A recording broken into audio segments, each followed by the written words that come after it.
सबसे पहला सवाल यही होगा मैम कि 3 बार हारने के बावजूद आपके हौसले बुलंद हैं। देखिए, हौसले बुलंद होने चाहिए। आदमी जितनी बार लड़ाई में हारता है उतना मजबूत होता है और हार कर जीतने वाले को बाजीगर कहते हैं। अच्छा हिना मैम, आप ये बताएं कि 3 बार आप आरजेडी से चुनाव लड़ रही थी, बार बार हार गई, इस बार निर्दलीय होने के बाद क्या आपको कामयाबी हासिल होगी, ऐसा लग रहा है? एकदम जरूर, इंशाल्लाह। आपने ये कहा कि चाहे कुछ भी हो जाए मैं जीत कर उस पार्टी में तो कभी नहीं जाऊंगी, है ना, ये गुनाह नहीं करूंगी। बिल्कुल। आपकी टिकट आपको क्यों नहीं दी गई? नहीं, टिकट हमने लिया ही नहीं, किसी से मांगा ही नहीं है। मुझे तो इंडिपेंडेंट ही लड़ना था। मैंने तो 6 महीना पहले ही फाइनल कर लिया था कि मुझे अगर चुनाव में आना होगा तो मैं इंडिपेंडेंट ही आऊँगी, क्योंकि मैं चाहती थी कि सिवान मेरा जो है अलग अलग सभी समाज के लोग हर जगह रहते हैं। इस बार मैं चाहती थी कि पूरे समाज के लोग सारे धर्म से ऊपर उठकर सब एक परिवार हो और मुझे सहयोग करें, तो वो वही हुआ। आपने यहाँ पर, मैंने आपका इंटरव्यू काफ़ी देखा है, आपको बोलते हुए सुना है, स्पीच भी सुना है। आप हमेशा यही कहती हैं कि जाति, धर्म, मजहब सबको छोड़कर इंसानियत की राजनीति कर रहे हैं। बिल्कुल, ये सच है। हाँ। जब आप जीत जाएंगी तो किसके साथ जाएंगी, किस पार्टी के साथ? अभी तो फिलहाल मैं सिवान की हूँ, सिवान की ही रहूँगी। आगे देखा जाएगा कि सिवान के लिए कौन क्या करता है, उसके बाद सोचा जाएगा। ओवैसी साहब ने अपनी पार्टी से एक भी कैंडिडेट नहीं उतारा समर्थन के लिए, क्या कहेंगे? देखिए,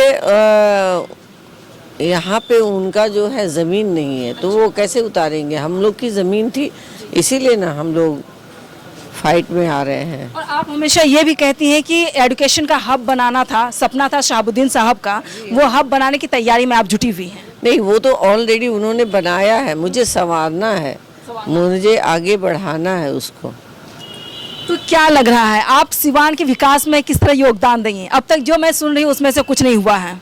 हर तरफ चौतरफा विकास हुआ है और जो अभी थमे हुए हैं, जो पूरी तरह से ग्राफ में उतरे नहीं है, उसे हम लोग उतारेंगे, उसे संवारेंगे, उसे रूल रेगुलेशन में लाएंगे और हर एक एजुकेशन हुआ, हेल्थ हुआ, हमारा बच्चों का स्पोर्ट्स हुआ, बच्चियों के लिए हॉस्टल हुआ और हमारे गरीब गुरबा माँ बहनों का सम्मान हुआ, ये सब हमने स्टेप बाय स्टेप रखा है, सोच रखा है। शहाबुद्दीन साहब ने आरजेडी को सींचा था एक तरह से पेड़ पौधों की तरह, लेकिन इसके बावजूद दरकिनार करना ये कितना वाजिब है? अब वो उनकी सोच है, ये सवाल आप उन लोगों से कीजिएगा। करना चाहिए। जी बिल्कुल, उनसे कीजिएगा। हम लोग ज़मीनी लोग हैं, ज़मीन से जुड़े हैं और अपने सुख दुख में अपने लोगों के बीच में आते जाते शुरू से है, कंटिन्यू। तो कंटिन्यू बनी रहेंगी इंशाल्लाह। इस बार जीत पक्की है इंशाल्लाह। जो हवा, जो लहर मुझे दिख रही है वो उसमें यही लग रहा है मुझे। जी बिल्कुल। तो बहुत शुक्रिया मैम, जिस तरीके से हिना साहब ने सारी जानकारी दी। आपको बता दें कि हॉट सीट मानी जा रही सिवान को, सिवान की धरती पर इस वक्त मैं मौजूद हूं और जो लहर देखी जा रही थी उन तमाम लहर को लेकर कुछ बोलना चाहती हैं? जा रही थी, उस लहर को देखते हुए मैं यहाँ तक पहुँची थी ताकि हिना साहब से एक बार इंटरव्यू लिया जाए, उनसे जानकारी ली जाए।